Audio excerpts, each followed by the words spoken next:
Welcome to the 301st Disrupt Education. The number one, I don't know, what do you call it, Alli? The number one after 300, the reborn? Yeah, like our first episode. Like I wasn't here for one. I wasn't here for 101. Wasn't here for 201, but I'm here for 301. And 401 and 501 and no. And that's how we were talking about. We're like, let's set realistic goals. So first we're like, let's make it to 500. Let's make it to 400. Let's make it to 301. Yeah, okay. Right. Bingo. We can do that. We can do that. We're doing it. That's funny. Yeah, that's funny that we started talking about that because that's one thing actually in the classroom right now that I'm working on with high school students is really setting real goals. You know, we've heard of the SMART goals or the smarter goals, which I like. You know, that's with the E at the end. It's where you evaluate, and then you know what is R? Somebody keeps telling me what R is. It's I don't know. It's a celebration, right? You want to repay yourself or something like that. So I'm totally botching the R at the end. Smart. So I just did this lesson today with the students, but they don't know how to set real goals. They're like, yeah, I don't want to procrastinate. Yeah, I want better grades. I'm like, what does that mean? You know, I don't know if I actually just set out on this one just to do 100. And it just kept going. Like the 100th episode was with Trace Pickering and the Iowa Big, and it was amazing. And I was like, you know, I actually traveled out to Iowa to do it with a camera and everything. And then I was like, well, I can't stop now. Let's keep going. So it's a huge landmark. I have some stats to share a little bit later in the podcast about podcasting. And for those of you who listen and everything, like I'm gonna suspect most of the podcasts you listen to don't have 300 episodes. I mean, like very few do. But then again, if you're listening to podcasts like ones that you enjoy, they tend to be the ones that last, or like if they're ones you listen to for an extended period of time. But to your point, to start off this podcast about like goal setting and everything, when we had Derek Griffin on for episode 300, when you think about a student and somebody who is making smarter goals and has that it is a natural ability. I mean, you can kind of just tell some people are just go-getters. I mean, right, he like you had the students in this class and they had to like sell 25 t-shirts and he came back with a check. Like he was like off the streets selling these t-shirts or getting businesses to buy in. Like he goes above and beyond levels that he doesn't need smarter goals. He is the goal, right? Like, which thinking about these types of things, but that's not intuitive or a natural skill set for a lot of students, a lot of people in general. And education and leaning into those, I mean, I think they're like forever skills. I don't they're not even durable. They're just like, how do you take action in life? How do you start something and follow through with it? And this idea that Derek gave us with finding your people and being in alignment with those people is huge. And there's new energy and everything in that type of environment. So I don't know if it's part of the smarter goal, but there is power in teams, there's power in numbers. I know that like our dynamic and the energy that we have, like I wouldn't enjoy podcasting by myself. Yeah, it was hard. Meeting the people was great, but yeah, absolutely, totally agree. I'm never going back without you as a co-host. So there you go. All right. I'll accept that. All right. It is. It's interesting because when we were talking about it in class today, you can really, I think it's time management, it's focus management, and all these are like little habits that are, they go along with a goal, right? And Derek definitely had that. He was the package in high school, right? If you're looking at academics. But what's interesting is he was talking to his other two, colleagues, who made up that kind of special year, and it was Kelvin and Dan, and very different. Like Kelvin did not like school at all. He was just like kind of went through the motions, but we had deep conversations like after school or in class and such like that. So his mind was working in a different way. It wasn't checked a box, and it still does to this day when he's running his company.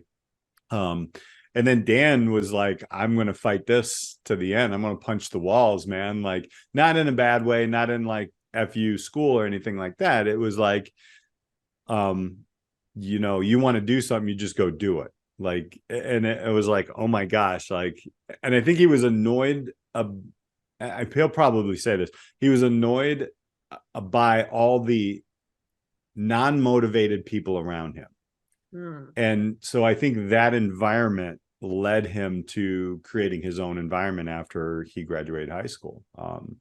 And yeah, he's been on the podcast as well. We should probably have all these guys back sometime or another, but it's very interesting. And the other thing that I was thinking about, Alli, was, as I'm going back through a lot of different people on the podcast and a lot of different like thought processes and stories, I think one of the key things to do as a disruptor of education and or a person who is in the system or teaching in general is to really understand your personality and the other person's personality. I tended to not really react or respond well to somebody with the opposite personality of mine until I started digging into it. And then you can see like, okay, there's going to be, number one, everybody in your class is a child. So let's realize that, right? Let's not get too mad. But also when you realize that somebody's got a very different personality, that's when the empathy starts to kick in. And, as I was thinking about from our last conversation on 300, I really realized that there are a lot of students who are the opposite personality of me, the one that is, out of the 16 that are just, you're going to butt heads with if you let it. And once you realize that, it now becomes okay. And you're like, okay, so you try to empathize more with that person rather than just, doing it your way, which is never going to work, especially when your personalities are different or opposite. So it is a clash of personalities for sure in some classrooms, some years. And I think it speaks to what we mentioned on last week's episode, is that on the opposite end, when you do find that, someone like Derek, someone like Dan, or in a group of students that just have that special mix that you can't always recreate, to like really lean into that. And we talked about peak educational experiences and how important those are, and I think it was presented as it made sense from the perspective of the students. And when you are, if you are still in school or if you're an educator, you probably know and can think of some top educational experiences. But if you're on the other side, if you're an educator, if you're a teacher, I think it's really important to remember and think about your own top teaching experiences, and then also work on recognizing when you have that special class, that special group of students, to lean into that, because not only are you potentially creating peak educational experiences, core memories for that group, but for yourself as well. I've said this before, like there's something special about the first year teaching, and just because it's your first time. And I mean, I'll never forget those students, but there was a class, and I believe it was my 6th year teaching, pretty sure it was my 6th. And it was this junior level chemistry class. It was a smaller class. And I mean, they're probably my favorite class of all time. And I can't put like a finger on it. It was actually one of my smaller classes. I think we had 14 students, which is really small for a giant high school that I worked at. Every single personality was like so unique, and you would never think that these students would like on paper like get along. Or I mean, it was just this, I mean, big personalities. And I mean, like, you know, you have classes where you can put anybody with anybody and it's like this magical thing and like everybody learns. And it was something like that. And we got to do so many more labs that I've never been able to fit into a curriculum because like they would just want more. Yeah. They would just go fast. And on paper, you would never have guessed that this would have been the group of students that it basically became like an honors level chemistry class in a regular, in quote unquote leveling. And some of these kids went on, and the reason I speak about this is because most students in high school, if you have multiple levels of chemistry, you take like a pre-AP chemistry class before you go into AP. And then there's like just like a regular junior level chemistry class that doesn't typically lead you into AP chemistry. And I ended up having in this class of 14, 3 of those students go on to AP Chem and get 4s and 5s on the AP exam, which is crazy. And in our school, none of the other chemistry teachers would recommend regular students, I'm putting that in quotes, for AP because they wouldn't be successful. And these students were scoring better than some of the honors kids because they had gotten an honors level experience. But it was just kind of like this. I'm still in contact with a lot of those students, and it's very special. And they say that some of the labs that I ended up just creating because it was what they were demanding ended up being some labs that I would try and sneak in other years if I could, because they just ended up being these really fun learning experiences that were created from this very special group. And so I leaned into that. It's one of my favorite years. It was more work, quote unquote, but it was so special. I wouldn't trade it for anything. Yeah. I think that's, you know, spot on, recognizing when you see something like that happen. And has that happened again? Like, have you had another class close to that? The 2020-2021 school year, the second semester, we had Noah Shell on the podcast. He was part of that group. They're a very, very close second. I couldn't recreate that class again. And it was special because it was the spring of 2021. So now we're like a year under the pandemic, and it was an honors level class. And there's actually 2 classes I had that were just their desire and hunger for learning coming out of full pandemic online teaching to then being in the classroom. You could never recreate that transition for learners who are hungry to learn. So I've never felt like this like hunger and thirst for learning at the high school level like I did from those students ever before in my career, because they had just spent the last year almost online, and so they were back in the classroom, and their joy and excitement, it just like exuded their pores and was coming out of every pore. And like, I mean, I couldn't give them enough work. Like they just wanted more, and I'm like, I don't have any more there. I mean, they were just these incredible students.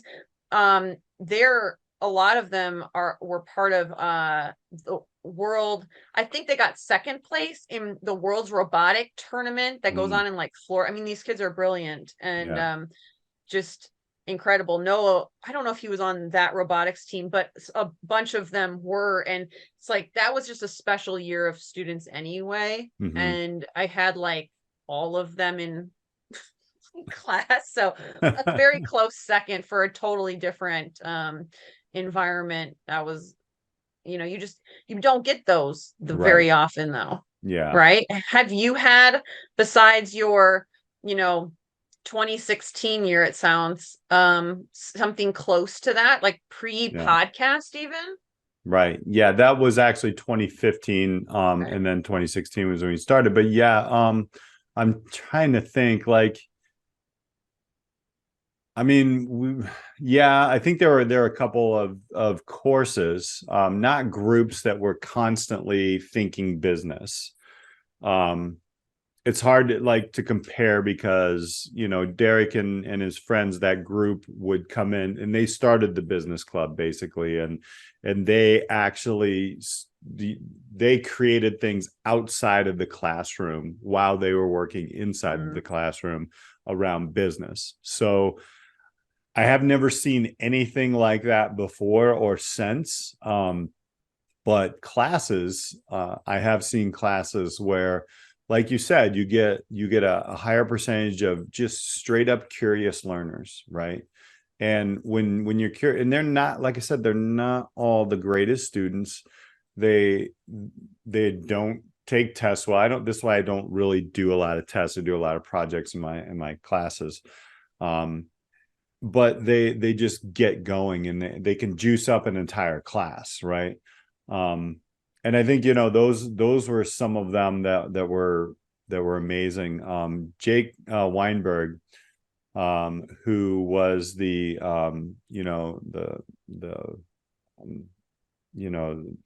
got the Scrum certification as a freshman in class of all sophomores, juniors, and seniors.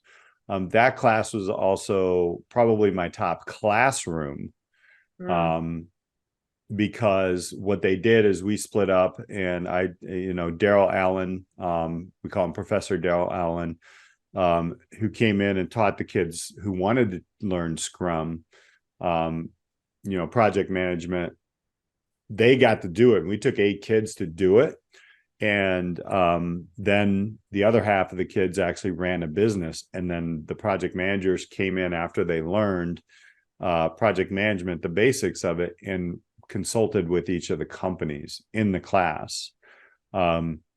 We had a high percentage of people who were very curious. I was letting them, create a business and make money. I mean, and then the Scrum students would come over.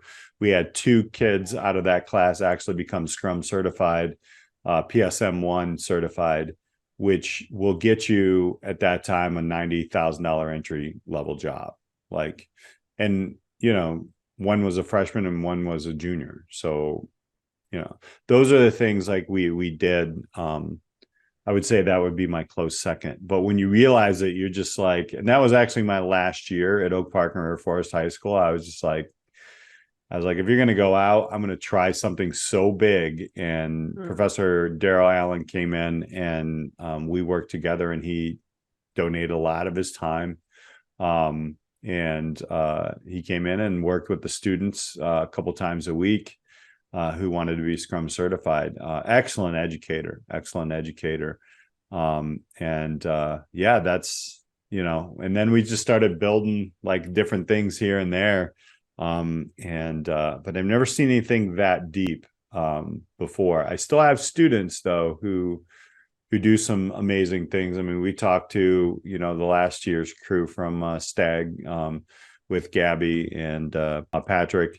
Those are your ones off that would drive some things.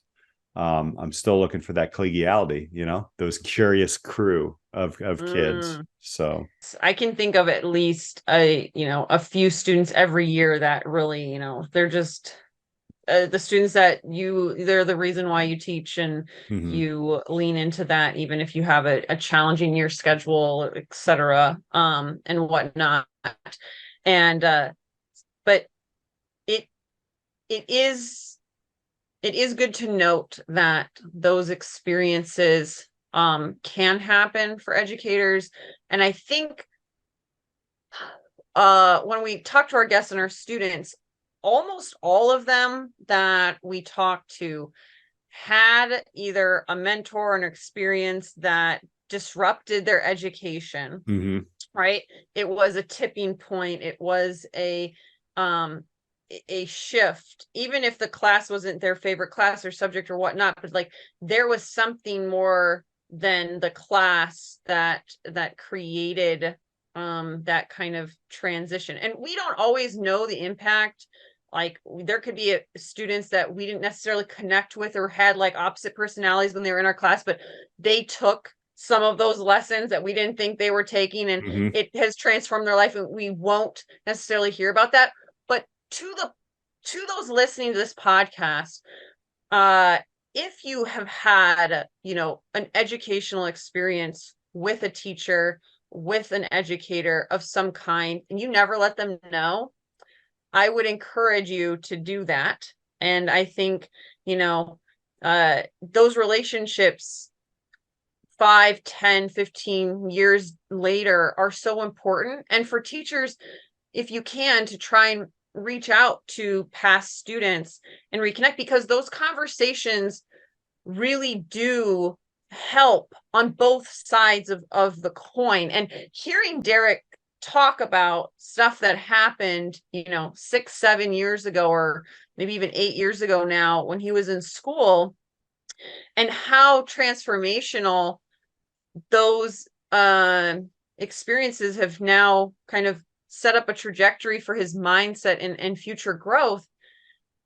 That and he sees the power of, if you're not too far out of education, giving back to education and being part of that network and passing the torch, as he said, to the kind of next generation.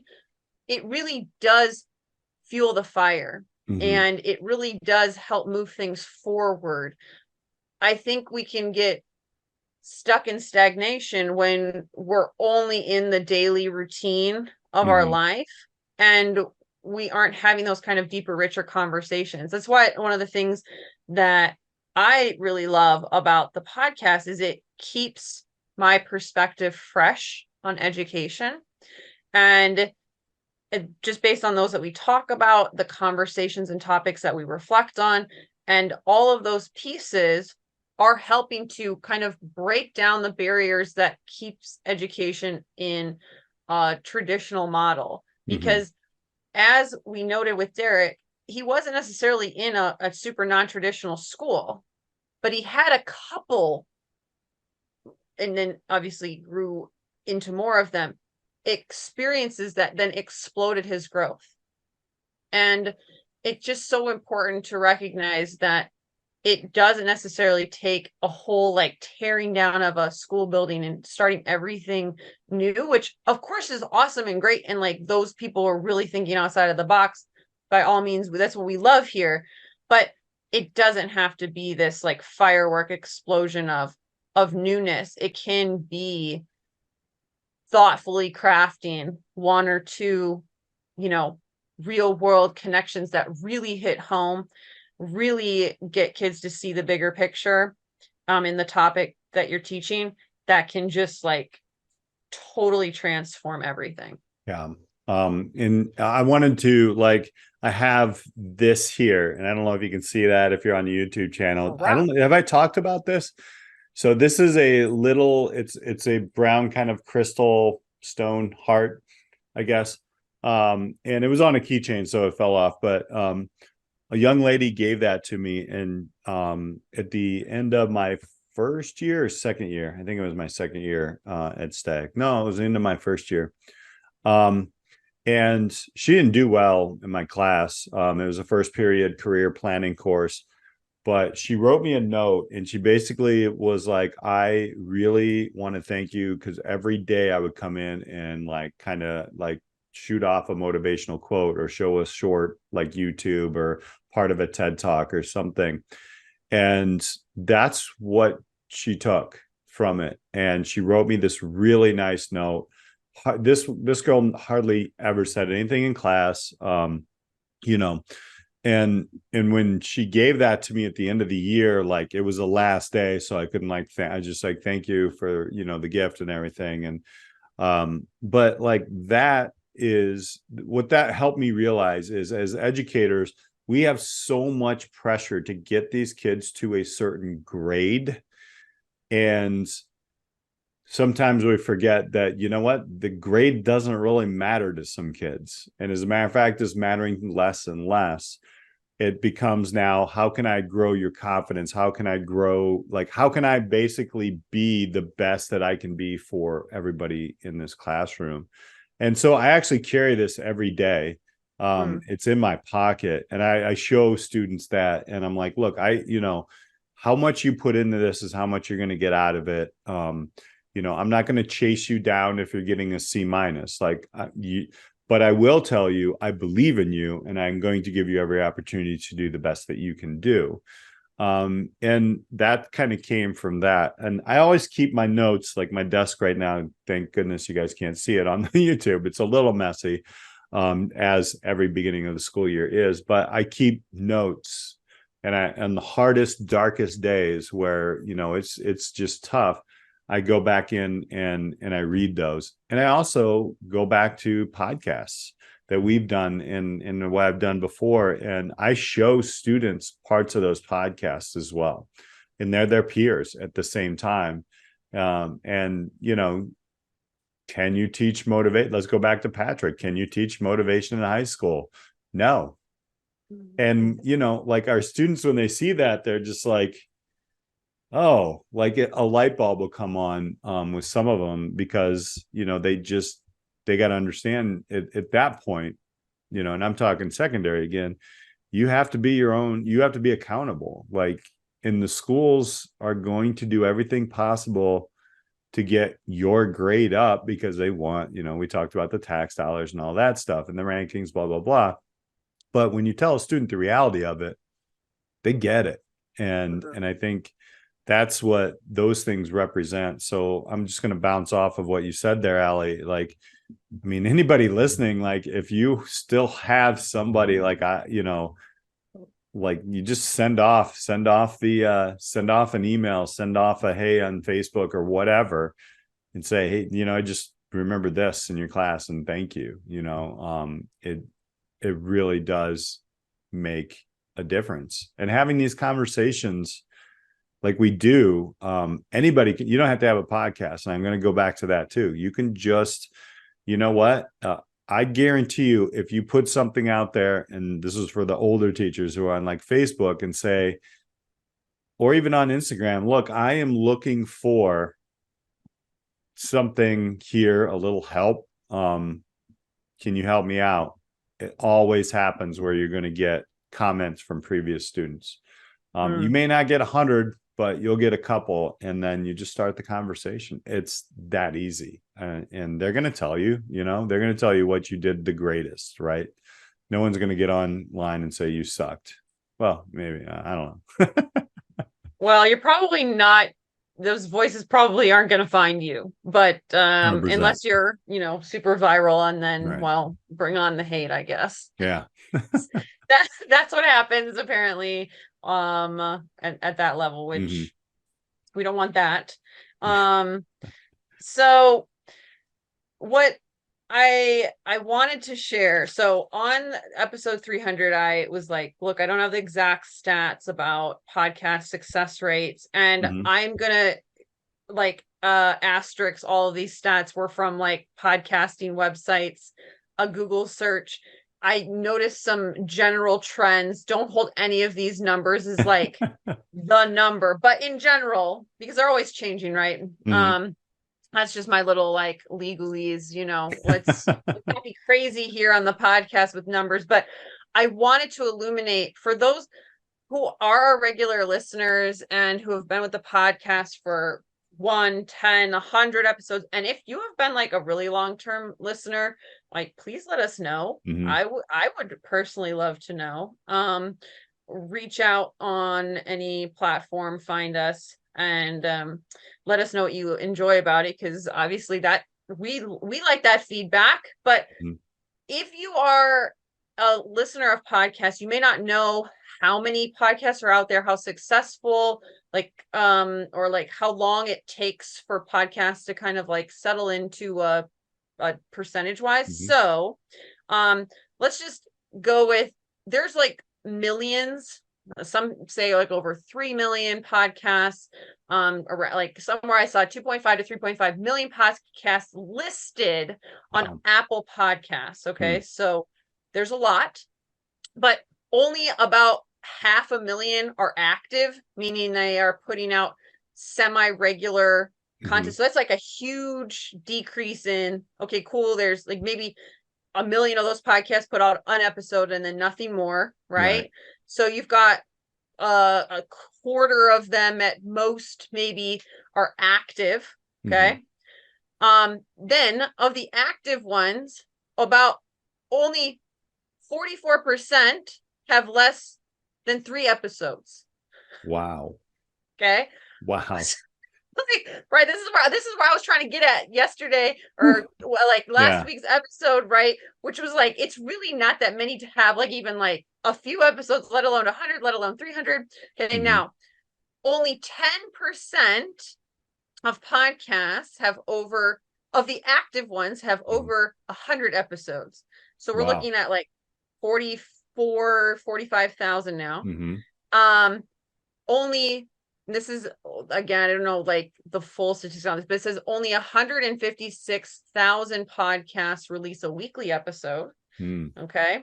But to be a top performing podcast, you have like around 800 downloads in a week period. Okay.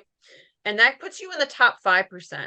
If you get over about 4,000, that's like 1%. Now, in the last 28 days, you said we had like over 1,000, couple thousand downloads and whatnot. So for those of you listening here, we are a top, not like the top 44%, not like the top 10%, like we're in the top 5 to 1% range. And like lifetime, guys, we're coming up on 100,000 downloads, listens of the podcast, which is one, incredible, and two, I'm just trying to give some breath of like, it's not normal. You're not listening to a normal podcast. Okay. This isn't like one that put out 3 episodes and then see you later, bye. We're gonna be here. Peter's been here for forever. Okay. I love that. All right. We don't have any plans of stopping, but just things to think about, like, for those listening, like we love that you're here and want to be part of the Disrupt Education podcast. We're working on ways to kind of grow the reach and impact that these conversations can have, because what I have noticed in the past year from being a podcaster and having conversations with people are like, oh, you do a podcast, what's it about? And I'm like, Disrupt Education, which is very catchy, by the way. So good job on that, Peter. And is that so many people do not understand the behind the scenes, like they only know their experience in education and like from a consumer standpoint, not a creator standpoint, not from a in the school building standpoint. And so these conversations are needed. And if you have a friend or a colleague or someone that you know that has no idea about the state of education and like ways to disrupt it, but maybe you are like a parent or you're a student or you're a concerned citizen and you want to learn more about like different ways to do school, like this is the place to be, because I don't know another podcast that shares the types of stories that we have. And like, you can, if you want like the perfect transformation from episode 1 to 300, like go back and listen to Derek Griffin, who was a barely graduated high school senior when episode 1 to now, like he's a world-renowned musician and could be a world-renowned speaker if you listen to him. I mean, go back and listen to the episode. It's going to blow your mind. He's one of the best speakers that I've ever personally interviewed. So eloquent, so down to earth, but also just amazing, like what seeds, how you can sow them, and just the beauty of a podcast that has that kind of impact on individuals, because it's all about the individual, right, change and the local change. That's where Disrupt Education can really make an impact, and you listening to this can make an impact, because it only takes one to create a lot of ripples effects. And we saw that with Derek, and we've seen that with many guests, but he's just our 300th episode guest. So it's just, it's incredible to kind of hear his journey since episode 1. Yeah. Yeah, absolutely. And, I'm going to add on to that. One of the things that's difficult is, I guess now that you put the numbers out there, I'm realizing, and frankly, like on live while we were recording this, I'm realizing, oh my gosh, we're kind of a big deal. But I know I get a lot of emails for people who want to be part of the podcast, on the podcast. If you're looking to, we have a lot of alignments with a lot of brands. So, if you're looking to do some, sponsoring of the podcast, keep sending the emails. We're working on a few different things right now. But also we have a lot of people who want to be guests, and it's very difficult. So what we have done is, and this happened in the last couple of episodes, at the bottom of the notes of every episode, there's a form. So fill out that form. Okay. That's going to be the easiest way. I'm telling you, we have hundreds of people reaching out, hundreds. And, we want to try to get everybody. It's not always going to work. But filling out that form will be the next step as well. I guess, it's more money, more problems. I don't know. But yeah, I mean, it's just the growing pains, that we're working with. And we're trying to be in alignment. That's really important to us. And I think Derek did a great job of talking about that, is that, right. We do have a lot of people who talk to us, and want to be on the podcast. But for those of you listening, like we're very choosy, because we want to bring you the best experiences. Also, this is just like business, 101. Like, it's not what it's who you know. So honestly, a lot of the guests we have conversations, and this is behind the scenes stuff, which I always love. I love when podcasters do this. Like, we're having a conversation, and then we're like, oh, I know someone who does something similar. And then we reach out to them. A lot of our guests that we bring on, it's because Peter and I had like this idea, and we're like, who do we know? Right. So you could also just, if you want to be on, it doesn't have to be our podcast, but just like, if you want to do something, start by like building a relationship with someone. I mean, like, if I don't know what episode it is where we talk about kind of our backstory, but it started off like as a super organic, like conversation connection on LinkedIn, and it grew from there. And now we've been podcasting together for over a year. Like, I couldn't tell you how it happened. Like, there wasn't like this button press switch on. It was conversations over a period of time. And those are the best ones. Yeah. And it's same with like the podcast, right? It's growing organically, like over time. And so we appreciate obviously everyone who is a part of Disrupt Education podcast, but it is growing. 300 episodes is a big deal. Derek really illuminated how big of a deal that time between episode 1 and 300 can be. And so imagine the impact, and we talk about this on the podcast a lot, of like just getting started with something that's going to make a change in the positive direction. And that action, while you will likely not know where it's going to go, is you're going to look back and you're going to be amazed at, wow, I just got started on this. I just started the Disrupt Education podcast. I'm putting just in quotation marks. Right. And I'm sure you didn't imagine the network and people you were going to meet, and conversations you were going to have when you started it. And then where it is today. It's the best part. It really is. It's the absolute best part.